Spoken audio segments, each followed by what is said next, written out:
Greetings to everyone from around the globe. I welcome you back to ACC Global News.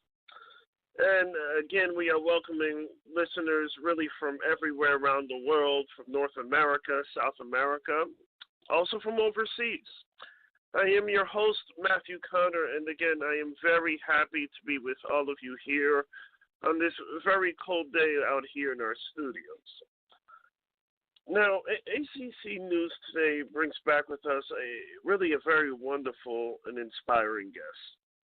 We have back with us brain energy intuitive healer and teacher, Linda Scarab. And she is the founder of Linda Scarab Healing Arts. And to everybody in our audience that is listening today, we have a guest today, which really has an amazing ability to help people enhance their physical and also emotional well-being. So, again, everybody, please grab a cup of coffee and listen in very closely to a lot of the important information that Linda Scarab will share with us today. It is now Tuesday, the 14th of March, and I would like to remind everybody tuning in, if you do miss any portion of our segment today with Linda, all of our episodes are permanently archived on our ACC Global Media Blog Talk Radio site. So please visit us at blogtalkradio.com/ACC Global Media. Now, if you're a big part of social media, and these days just about all of us are, you can also listen to this show live from Facebook. Please visit us at facebook.com/ACC Global Media. We are also on Twitter. Please visit us at twitter.com/ACC Global Media. And you can really enjoy our shows at any time of the day. Now, our special guest today, Linda Scarab, I'll give you a little bit of information about her background. And she has many impressive degrees, certifications, which includes cranial-sacral therapy, psychomotor development, character structure. She has certifications in yoga and many years of study in the area of psychology. And finally, she has done mind study at Harvard Medical School. Now, Linda has also worked in investment banking, so she has experience in many, many different areas. So, again, she brings with us a lot of knowledge and also a lot of experience today. Now, what Linda truly believes is that a person's gender or sex doesn't matter. She feels that women don't need to suffer. A lot of it is really in the mind. Too often, many people let fear and failure dictate the paths that they choose to take in life. Now, what Linda can actually do is release the energy and the beliefs that block your way of progress. And I repeat, and I stressed this before, enhance your emotional and physical well-being. To our audience today, I am very proud to present to you brain energy intuitive healer and teacher, founder of Linda Scarab Healing Arts, Ms. Linda Scarab. How are you doing today, Linda? I'm doing very well, Matthew. How are you? In a big snowstorm. Yes, a lot of snow out here. I'm doing very well. We are very happy to have you with us today. Thank you. Now, it's my pleasure. Yeah. Linda, what I would like you to do, if you could please share with the audience, who exactly is Linda Scarab? Well, we're all very complex beings, and there are many aspects to it. So to narrow the definition of oneself or another person down to a brief synopsis is impossible to do. But you've already mentioned what I do in the world, which is teaching, mentoring, and helping others accomplish their goals, their dreams, the things that they really want to do, but for whatever reason, hasn't quite manifested. And sometimes this has happened from early developmental trauma, accidents, illness, or just limiting beliefs. We all have dreams. We all have things that we want to accomplish, and it may be just below the conscious level, but we know that there's more for us in life. So I kind of reached that point after my early years in business, in real estate and investment banking, and I found myself being very unfulfilled and unsatisfied. Just an emptiness there that this was done. So I had already been teaching yoga and meditating for quite a while. It's just these were things that I was drawn to younger, and I found that they had helped me quite a lot. So what I did was resign from that position in investment banking, where I was really successful and fulfilled, but not at that deeper level. And I began to explore what it is I might do, what I might want to do, what was it now that I could bring. And so I started pursuing the yoga a little more actively. And, that early journey taught me a lot about working in the world and making money and those foundations, building blocks that we all have to have a life at all. And anyway, I was on a trip down into southern Colorado late one spring for a yoga teachers intensive workshop, and we had to cross some mountain passes. And when we went down, it was sunny and warm and beautiful. And 3 days later on the way back, we encountered a very severe winter spring snowstorm, and everything was closed down, and we were caught between someplace and no place, and unfortunately hit road damage, crashed through the guardrails, flipped over, and slid down the mountainside, and 3 of us almost died there that night. So it even gives me chills today to talk about it. It was so profound. It's still very present in my awareness. But what happened out of this was my life just came to a complete halt. And I didn't know what else to do other than embrace it. And I was unaware of the severity of my injuries initially. And a few weeks later, I realized that, things were going to change dramatically. So really it took me a couple of years and many kinds of therapies, which I now offer, which I now teach. But I received these treatments and psychotherapy and all kinds of body work.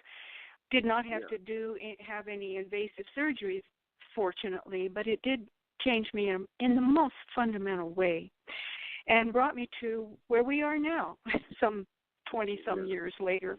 So this is a manifestation of a direct experience that I had, that I was blessed with already having some awareness about it and just chose to embrace it and follow it and see where it would take me.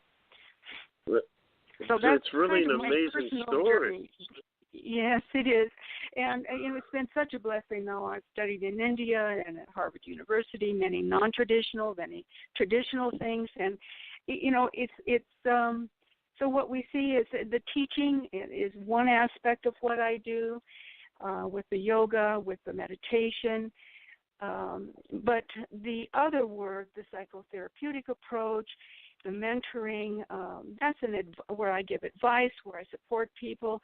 But the psychotherapeutic approach is clinical. It is actually clinical.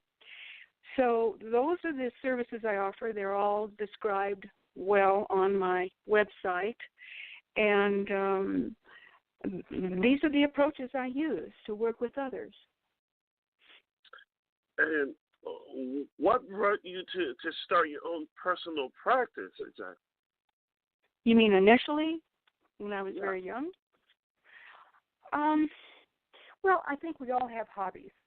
Some people are bicyclists and skiers and this and that, or they get into spiritual things, or they do some of both. So I was an active person, physically active person. I liked to be outdoors. I like to do things like that. But I wanted something that brought me inside of me. And I'd known for a long time I wanted to meditate and do yoga, but I really didn't know what that was. I just heard about it. and started going to some classes, and within a year I started actually even teaching, but as an avocation. I was still in the traditional business world at that time, and I was just using these things to help me personally maintain some sanity, to give more meaning to my life, to give me a place to retreat to inside of myself. And I specifically wanted things I could do for myself. I didn't necessarily want group events because I had enough satisfaction of socialization and being with other people in my business life. I needed something in my personal life to support me.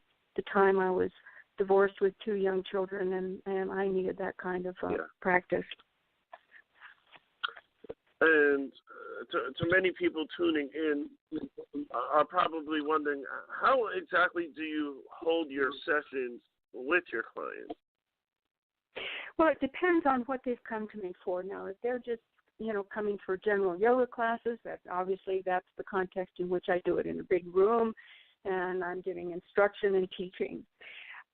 So same thing with the meditation. We're in a big room or a small, whatever size, depending on if it's private or a class, and I'm giving some basic instruction on how to meditate. So I start out just depending on the level of the class or the group or the individual. I start out with just basic insights, basic techniques, and what the philosophy is and what one can expect. But when we get into the other kinds of work that I do, specifically the cranial-sacral therapy, is table work. The individual client is lying down, fully clothed, on a treatment table, which looks like a massage table, and I'm just doing very gentle hands-on technique of holding somewhere, usually on the spine or the head. So that's where the name cranial-sacral comes from. We're working with the brain, the spine itself, and the nervous system, where the brain function and the nervous system are really how we function, what keeps us going, what keeps us alive.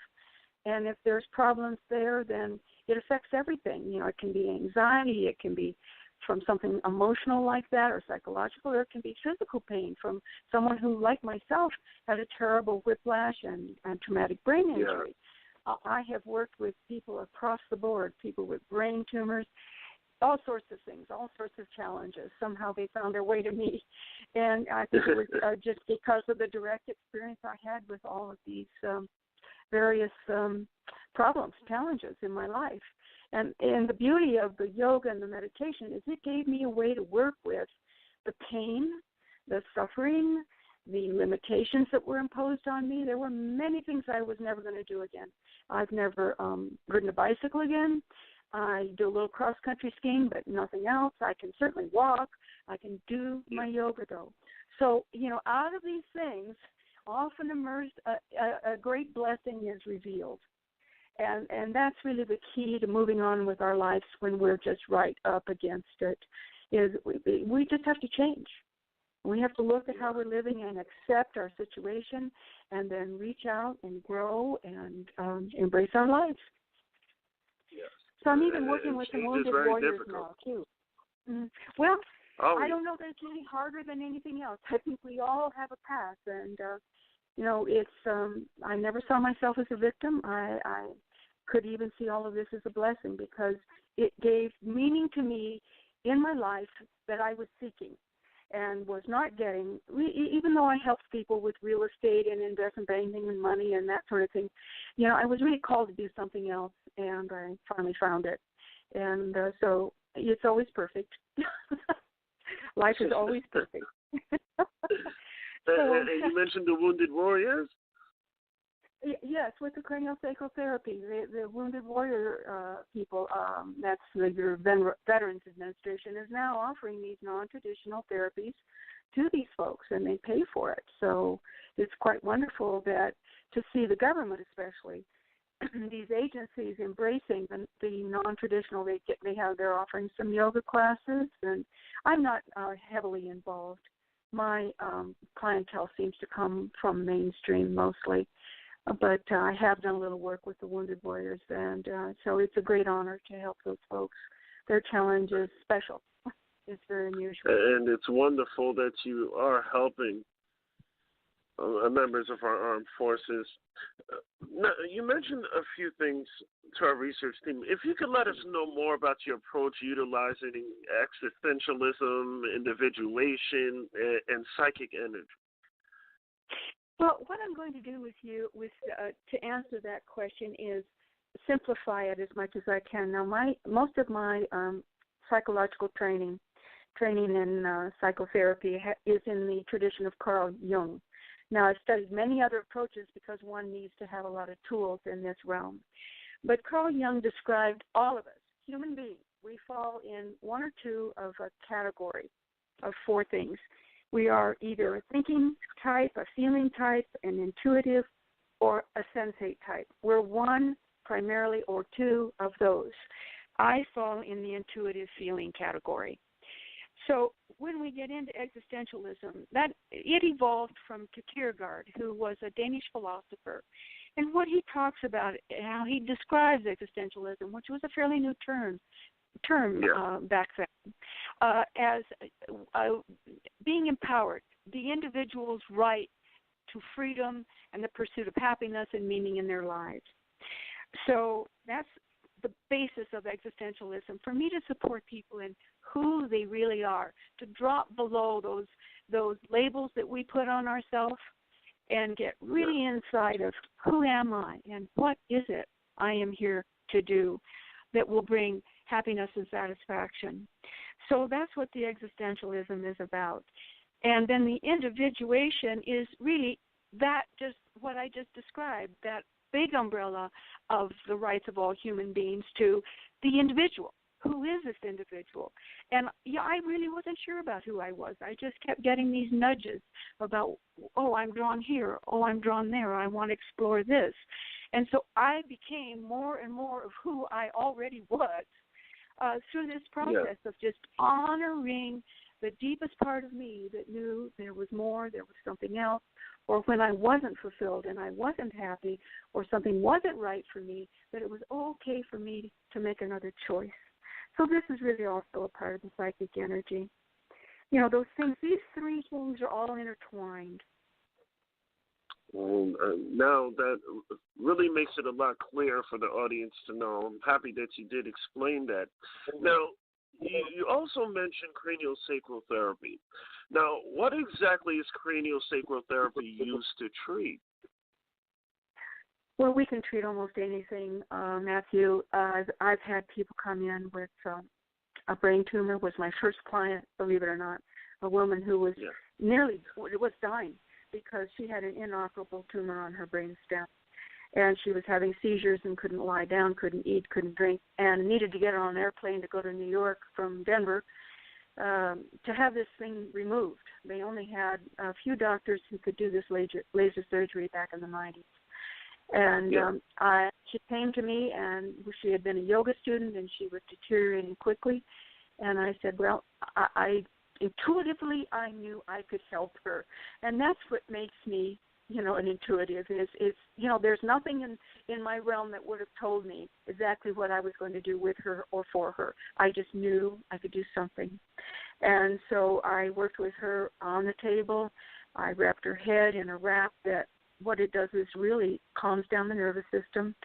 And that's just an example of an extreme example of what this work can do. I have other folks that are coming to me and they don't even know why. And after a period of time, they begin to discover things begin to surface for them, old memories, intuitions. Oh, they'll be on the table and they'll say, oh, I've forgotten this had happened to me. And so it's wonderful for pain relief. It helps people relax. It calms down the nervous system. It treats the whole person. The whole person. And this is a very passive approach, whereas something like yoga is much more active. So the two together, if a person wants both, are very, very powerful. They were very powerful for me in my healing process.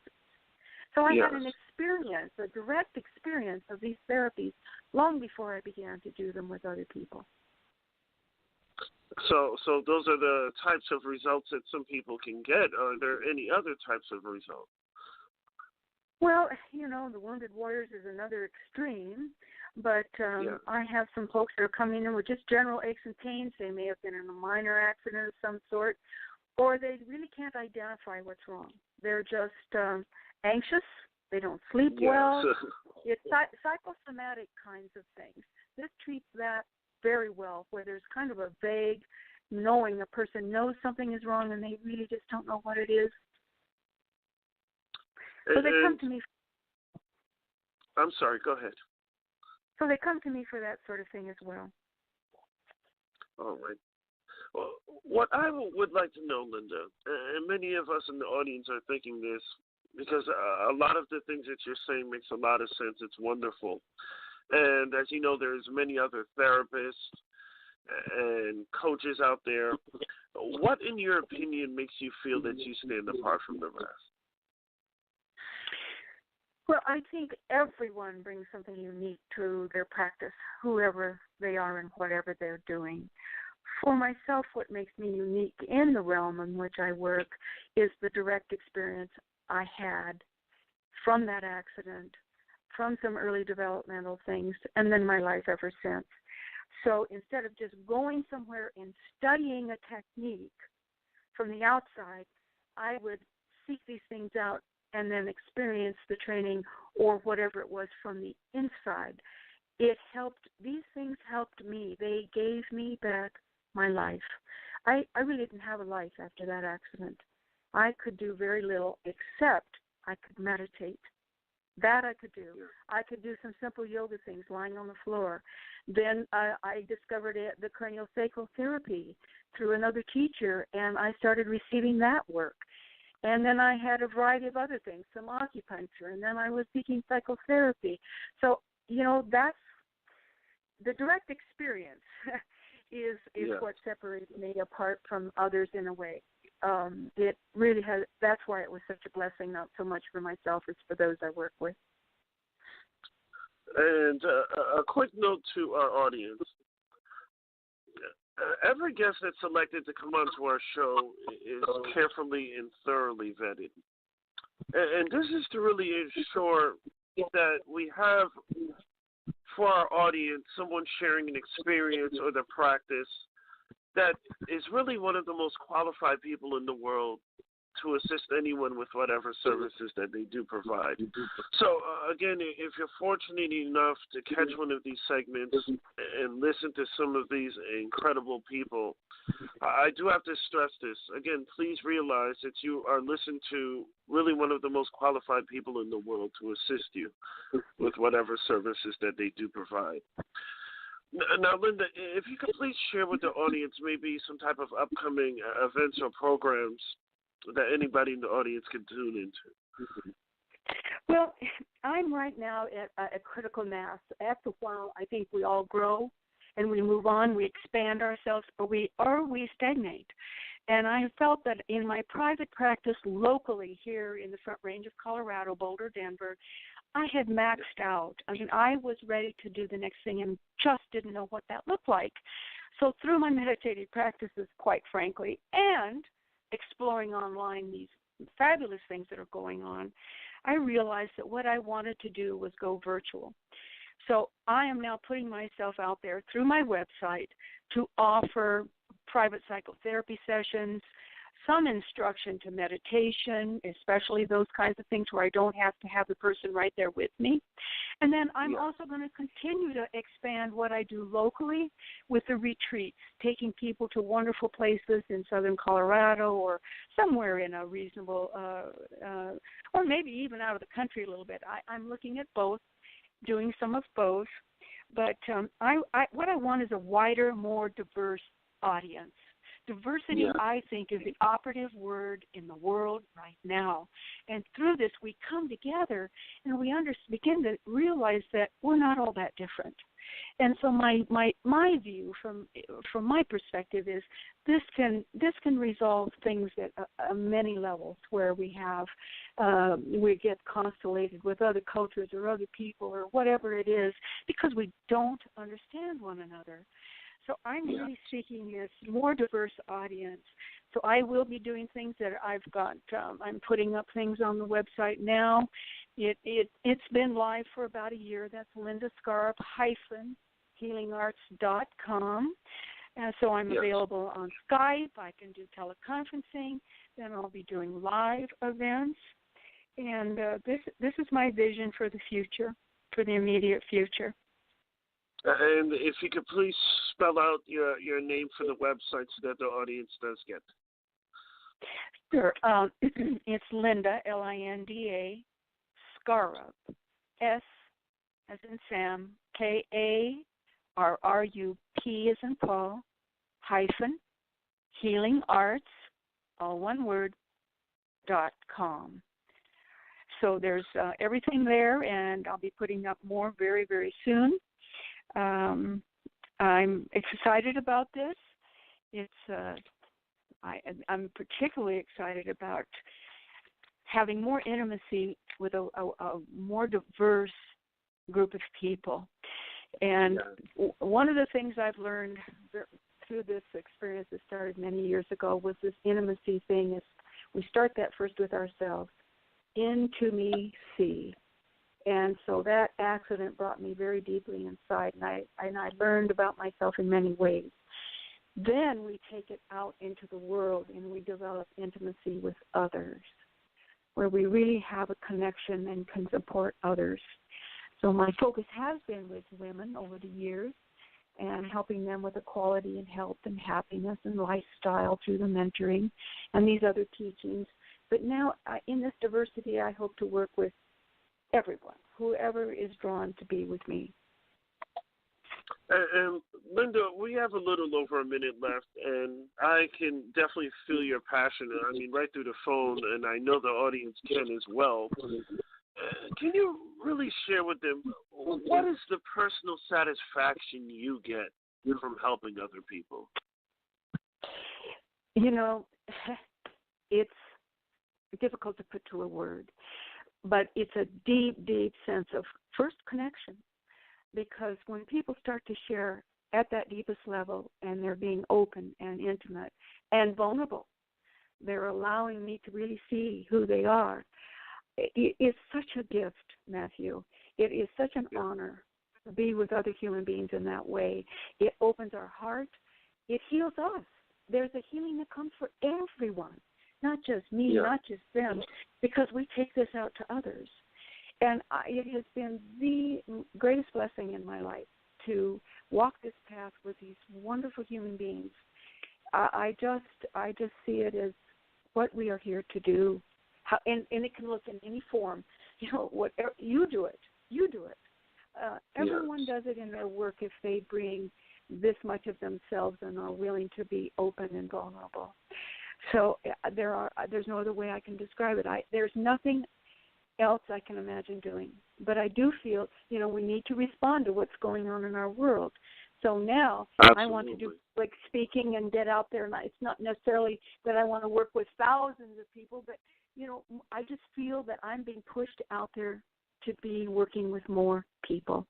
And I'm a little bit of an introvert. I'm more comfortable in small groups and individuals, but it's my next growth experience, Matthew. So I can't expect this of others if I'm not willing to do it myself. So I just decided, okay, let's just do it. What can possibly happen? Yes, and that's the first step, doing it. Yeah. Well, sharing, yes. We're just about out of time today. Linda, it was an absolute honor having you on today and really speaking so passionately about how you feel about your practice. I absolutely love this interview. And to our audience today, again, please visit ACCGlobalMedia.com for all future show dates and times for many other wonderful interviews just like this. And I thank you all again for joining us. And Linda, again, it was an absolute honor having you on today. Well, thank you, Matthew. It was an honor for me, too. Thank you very much. And to everyone out there, you have a great day, and to you as well, Linda.